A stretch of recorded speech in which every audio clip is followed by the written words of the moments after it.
بچپن میں اسکول میں اسلامیات کے ٹیچر کی ایک بات مجھے کبھی سمجھ میں نہیں آتی تھی۔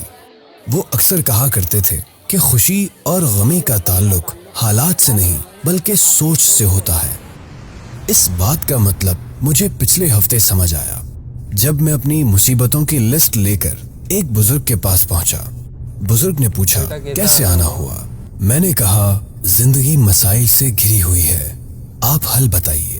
بزرگ مسکرائے اور کہنے لگے مسئلہ بیان کرو۔ میں نے پہلا مسئلہ بتایا۔ اس مشکل دور میں بڑی مشکل سے سیونگ کر پاتا ہوں اور کوئی نہ کوئی ایسا کام نکل آتا ہے کہ میری سیونگ اس میں ختم ہو جاتی ہے۔ بزرگ نے کہا یعنی تمہیں اپنی مشکل دور کرنے کے لیے کسی کے آگے ہاتھ نہیں پھیلانا پڑتا۔ اس جواب پر میں حیران ہو گیا کہ جو بھی ہو میرے اخراجات میری ہی سیونگ سے پورے ہو جاتے ہیں، مجھے کسی کے آگے ہاتھ نہیں پھیلانا پڑتا۔ دوسرا مسئلہ بیان کرو بیٹا۔ سیلری کی اچھی خاصی رقم گھر کے کرائے میں نکل جاتی ہے۔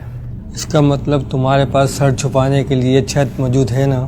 یہ بات سن کر حیرت سے میری آنکھیں پھٹ پڑی کہ میں نے یہ تو کبھی سوچا ہی نہیں کہ اس دنیا میں کتنے لوگوں کے پاس سر چھپانے کے لیے چھت بھی نہیں ہوتی۔ تیسرا مسئلہ بیان کرو بیٹا۔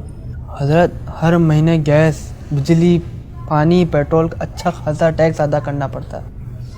یعنی تم ان چیزوں کو استعمال بھی کرتے ہو اور اس کی استعداد بھی رکھتے ہو؟ بزرگ نے کہا چوتھا مسئلہ بتاؤ۔